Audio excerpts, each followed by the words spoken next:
Hello, everyone. This is Philip Cargom. This is Tea with a Druid 195, brought to you by the Order of Bards, Ovates and Druids. And it's lovely to see you here, and welcome to everybody who's joining this broadcast live, and welcome if you're watching the recording of this later. It's Monday the 1st of November. It's the time of Samhain in the Northern Hemisphere, Beltane in the Southern Hemisphere. And it's lovely to see everybody piling in from Sweden and Stratford-on-Avon and Wisconsin and Nottingham and County Tipperary and Pittsburgh and York, PA, and Pender Island, BC, and Sussex and Essex and Rotterdam. And so it's lovely to see you. Fantastic that we can all be together. Many thanks to Penny Billington for hosting last week's tea. That was wonderful, Penny, and your idea we're going to try and put into practice of spending one evening without electricity. Fantastic idea. We've had a wonderful weekend, and I'd love to tell you about that. I'm feeling sad at the moment because my dear mum, who's 98, I've just been to see her, and you know, it may be her time to go soon. And I know we've been in this place before with her, and this is what happens, I guess, sometimes with the elderly. And so she may live to the ripe old age of the Queen Mum at 103, but it's also possible that she's going soon. So I'm feeling sad at the moment, but I just wanted to explain that to you. And this is the time of Samhain, as I said, in the Northern Hemisphere, the time where we honor those who have departed. And this has been a difficult time for us all. I think it's today the World Health Organization announced that 5 million people have died from COVID in the last, I suppose it's about 18 months now. But one of the values of a spiritual tradition is it gives us a context and a meaning for this coming and going, as Rumi talks about. Rumi talks about the traffic between the world and of the living and those who have passed on, the world of the dead. And you know, about 140 million people are born every year. About 50-60 million people die every year. There's a lot of coming and going, as Rumi says. And I think this time of Samhain, there's something that interests me in particular in this last year, has been working with the idea of slow festivals. Those of us who celebrate the eightfold wheel of the year can quite easily get into a kind of pattern of thinking of each festival, each of those 8 festivals, as a moment in time or an evening or ceremony, a moment, and then we move into the next period and so on. But I don't think life is like that, and I think nature isn't like that. And sometimes there are rapid changes, but often the changes are slow and one thing merges into another. And I think it's really very interesting if you look at the gaps between the festivals. So the festivals, the scheme of the festivals is extremely rich, and it's really good as well to look at the times in between the festivals. So we have this period from Samhain running up for another 7 weeks to the winter solstice. And if Samhain is the time where we recognize the moment of departure to the other world, the moment of death, and winter solstice is the time of rebirth, when the sun is reborn at midwinter, then this period of the next 7 weeks is the in-between period. It's the period between death and reincarnation, if you believe in reincarnation. It's the liminal time between death and birth. And accepting this in this way, rather than seeing Samhain as the ending of the new year, of the old year, and then immediately celebrating the beginning of a new cycle, this gives us 7 weeks in order to breathe into this time of transition, and to allow what we've let go of at Samhain, because Samhain is a wonderful time to let go of hang-ups, difficulties, things that have been bugging us, weighing us down, concerns and so on, just letting them go. And over the weekend, we were at this wonderful event, and one of the features in this event was writing those things that you want to let go of onto leaves. We were in the forest, and then these leaves were either put on the bonfire or composted back into the earth. And this weekend was really significant, I think, for us, because we were invited to Suffolk. We were invited to a community event that was put on by a number of organizations that had come together, the Pear Tree Fund and the kind of forest schools, the forest school, the local forest school there, Compassionate Communities Project and so on, who wanted to create a Remembrance Day to support those who are bereaved. The Pear Tree Fund works with people who are bereaved. We visited their centre this morning, just fantastic. And the dynamic Kevin Vaughan, who runs it, and Rachel, who runs the forest school there in Halesworth, invited Stephanie and I. And the reason why I feel it was so important is because, you know, when I first celebrated Samhain about 50 years ago with Newen, I was invited to Newen's house and my Druid teacher's house, and there were probably about 20 people, 18 people, something like that, in his house, in his basement in West Kensington, you know. And when the ancestors were invited in, the sash window was open. Newen, in his Druid robes, sprinkled the garlic along the threshold there, and then we invited in the ancestors and communed in this wonderful ceremony that we have in the order.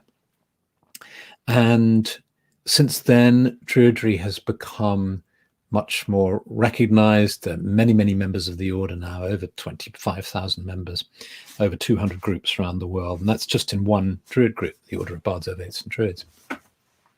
So it's become more mainstream, if you like. And what I saw this weekend, or what we experienced, was of this world that we've inhabited of celebrating these seasonal festivals coming out into the community. So in this festival, it was a day in the woodlands that began very stormy with gales and the rain cascading down. And then we gathered under a huge parachute, and there was a central fire burning. And gradually the sun came out, and it was just a wonderful day. And we began with an opening and a kind of adapted Samhain ritual, just talking about the ancestors and of those who've passed on, and giving ourselves a chance to really connect with our loved ones who've gone to the other side. And we offered those traditional offerings that we have in Druidry of the bread, the salt, the honey and the wine into the fire, and thought of those who have gone before us.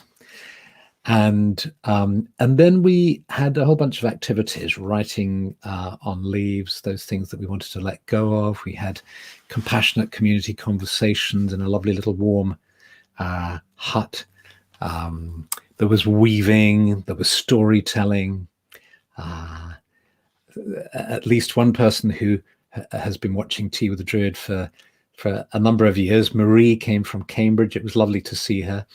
And she and I talked about this question of community, you know, how even in Tea with a Druid, although it's just an open YouTube and Facebook video, there's a real sense of community here, I think. And Marie confirmed to me her feeling too, that even though each of us is sitting in front of our computer, isolated in that sense, there's a way in which we are connecting, and there's a way in which we can feel that connection. And that's why I've continued to do these teas over the years, is because of that sense of connection and of community. And it's just lovely to feel that around the world. And that's what we were feeling on this day, where people were coming from all walks of life. They weren't, some of them were pagans, some of them were Druids, but most of the people were coming from the local community to come to a Remembrance Day and just to engage in these activities. And we finished with a torchlit procession through the woods, and which gave us a chance again to remember those who'd gone before us, and connecting with that wonderful sense of how we're all on this journey, and we're all going to take this journey, and some of us are going to go ahead of us, and that's what's happening. You know, some of us go ahead, go into the beyond, and then it's our turn a bit later. And somehow just recognizing that and being open to that feels really important. And so it was a wonderful weekend. And in fact, Stephanie and I spent a few days there. We went to Sutton Hoo. I can really recommend going to Sutton Hoo. You know, this wonderful place of burials in Suffolk, where the film, I've forgotten the name of the film, but they've recently made a fictionalized or dramatized version of how Sutton Hoo was discovered. I think it was in the 1930s, and I'll pop it up on my blog. It's a really good film to watch, and I do recommend going to Sutton Hoo. You know, when you see photographs, you look up on Wikipedia or something like that, you'll just see a few humps of these burial mounds. It was the place of a great ship burial, where a king was buried, entombed in a great boat, massive great thing, about, I don't know, 80 foot long or something. And I remember thinking, well, you know, do we really need to go and see if some bumps on the earth? But actually, when you get there, it's a wonderful spot. It's absolutely magical. It's a sacred place. It's a special place. It's got a quality of energy there that's well worth a visit. It's absolutely tremendous. And after our day in the woods, we saw the old glory Molly dancers in Rumba, which is this old form of Morris dancing that was just fantastic. It rounded off the day absolutely tremendously. So huge thanks to Kevin and Rachel for having invited us. And what came to me in this event was this realization that creating community and being in community and fostering community is so important. And there's a paradox in this, which is, on the one hand, it's clearly important to foster community and to encourage it and to engage in activities like this day we had in the woods. And at the same time, I think it's really important to relax into and open to the sense that it is our natural state, that we don't have to make an effort to be in community, because by definition we are. Now, we might choose to isolate ourselves. We might find it hard to be with other people. We might have to make an effort to go out and connect and to socialize and all the rest of it. But somehow opening to the fact that it's our natural state to be connected relieves some of the pressure that might actually stop us from making those efforts. And this idea is expressed beautifully when we think about trees, because when we see a single tree standing in the forest, it looks unique and unto itself. And yet we know now that it's intimately connected with the whole community of the forest around, through the network beneath the soil. And likewise, in the same way, we're connected with each other. And that's why I think in these teas, we can feel connected to each other, even though our minds might say, well, I'm not connected. I'm just sitting on my own in my room, and I'm just looking at a computer screen. But at a profound level, we are connected. There was a great log that Rachel pointed out to me in the forest with dozens of, I forgot what they were called, honey mushrooms or something like that, growing along the log like that. Again, individual discrete mushrooms, but of course they're all part of this web, connecting them, growing up like that. And that's the same for us. And people say something like, oh, when you die alone. Well, actually, I think the opposite is true. I think when you die, the illusion of being on your own is extinguished. My sincere belief and sense is that when you let go and the body drops away and you are released from your body, you are no longer alone. You join the community of all being. And so let's let me just look at the comments down here. That's lovely. Yes. So let's give ourselves a chance to have that sense of connection and of community now. I'm going to read a poem to you, and then and as you do that, let's imagine that we're going into whether we are in the sacred grove, in the clearing, in the forest, and I'll just guide you on a short meditation. This poem is called Autumn by Adam Harley.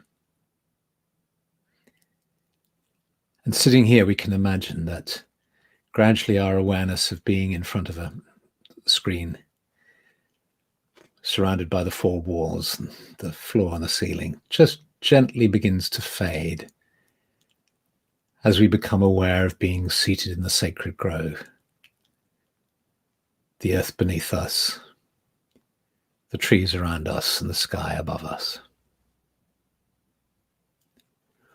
Autumn by Adam Harley. Look, the leaves are falling, and bit by bit, all your hard work is turning to compost for this new and fragile Garden of Eden. May we guard it with all our hesitant might. May it never again fall into disrepair. Listen, all around you, the silence is calling the world back into itself. The earth is echoing with the voices of all those dear ones you thought you had no choice but to abandon to memory and ashes and dust. But now you hear them whisper, we never really left. You'll find us where we've always been. We love you now with an even fiercer light than before. And you take in a deep breath, and then you let that breath out as you just allow yourself to let go and to relax deeper into this sense of being in the sacred grove.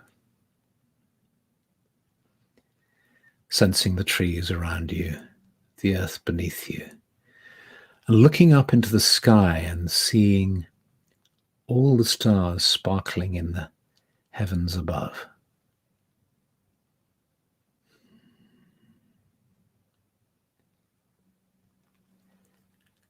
And as you open to this awareness of the night sky and the stars, let's just all sit together in the silence, taking this opportunity to think of those who have passed on before us, just allowing their names and our memory of them and our sense of them to arise, just as starlight might come as we get used to the dark and we start to see more and more stars, just allowing our awareness of them and holding them dear in our memories and our awareness.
And we send our love to all those who have gone before us.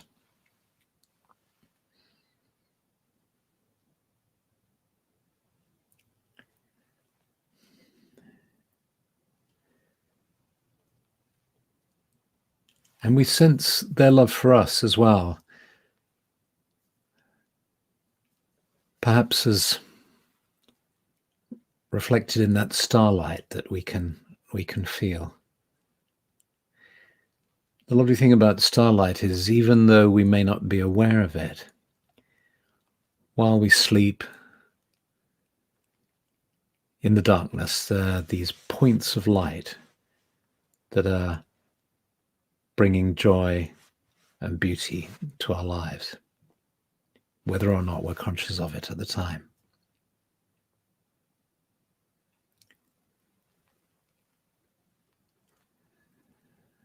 And so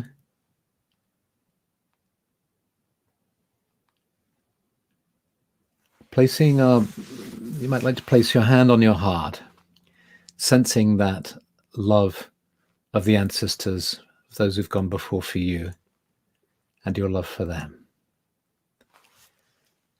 And then let's place our hands in our imaginations, our hands on the earth, feeling the moist leaves, the soil, the moss, and sending our love to the earth. May our planet, the earth, be preserved and protected.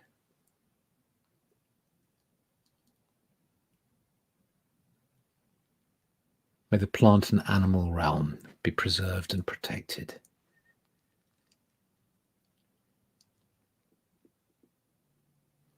May our lives be blessed. May the earth be blessed. And then taking in a breath, holding for a moment, and then breathing out fully and deeply as you become aware of being seated here, fully present, here and now, stretching your fingers and toes and opening your eyes.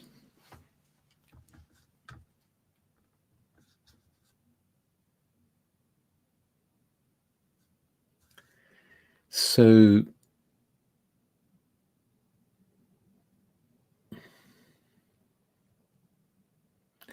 it's lovely to read all your comments. It's very beautiful. So isn't it good that we can meet in this way? You know, we can criticize technology, and there are lots of problems as a result of technology, but it's also an extraordinary gift and a blessing that we can be together in this way. And now let me just leave you with this idea that, you know, Samhain is in the Druid tradition certainly is something that takes place over 3 days. So we're right in the middle of the period of Samhain. It began on the 31st of October. Let me, in the beginning of the ceremony that we use in the order, we say, the hearth fire burns brightly on this night, and we share in its warmth. But the nights of Samhain are drawing in time. The mists of this world rise, and through them we feel the other world closer. The old year is dying away, and the dark months approach. At Samhain, the invisible wall which time alone raises between the span of the living and the realm of the dead is abolished, whilst 3 times the sun, the eye of the world, throws his brilliant glance from east to west, whilst 3 times darkness comes again over our lands. Then and then alone, time is reborn.